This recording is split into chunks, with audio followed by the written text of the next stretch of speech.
আমি আজকে EB3 ভিসার প্রিমিয়াম প্রসেসিং নিয়ে বলবো। EB3 প্রিমিয়াম প্রসেসিংয়ের মাধ্যমে অনেকেই কোয়েশ্চেন করে যে পুরো EB3 প্রসেসটা তাড়াতাড়ি হয়ে যায় কি হয় না। সো প্রিমিয়াম প্রসেসিংয়ের মাধ্যমে আপনার প্রসেসিং তখনই তাড়াতাড়ি হতে পারে যদি আপনার ভিসাবিলিটিতে প্রায়োরিটি ডেটটা যদি আগিয়ে আসে তাহলে। তাছাড়া প্রিমিয়াম প্রসেসিং করলে বেসিক্যালি জাস্ট আপনার I-140টা তাড়াতাড়ি অ্যাপ্রুভ হবে। এছাড়া আপনার I-140টা তাড়াতাড়ি অ্যাপ্রুভ হওয়া একটা মাইলস্টোন, এটাও একটা পিস অফ মাইন্ড বেসিক্যালি। আর I-140 যদি তাড়াতাড়ি যদি অ্যাপ্রুভ হয় তাহলে আপনার যদি কোনো কারণে যদি এমপ্লয়ার ড্রপ আউট করে তাহলে আপনি জাস্ট নতুন একটা লেবার সার্টিফিকেট নিলেই হবে, আপনাকে নতুন করে আর I-140 করা লাগবে না।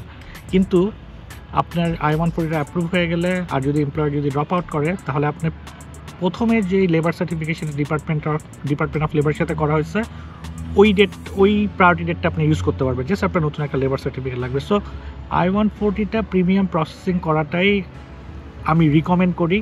প্রিমিয়াম প্রসেসিং করতে গভর্নমেন্ট ফি হচ্ছে $2,805, এটাই অ্যাডিশনাল কস্ট। কিন্তু I-140 রেগুলার প্রসেসিংয়ে কিন্তু 13 থেকে 14 মাস সময় লাগে, প্রিমিয়াম প্রসেসিংয়ে যেখানে 1 থেকে 3 সপ্তাহের মতো সময় লাগে। So premium processing is recommended, but overall processing যে আপনার তাড়াতাড়ি আগাবে এমন না, জাস্ট I-140টা আপনার তাড়াতাড়ি অ্যাপ্রুভ হয়ে যাবে।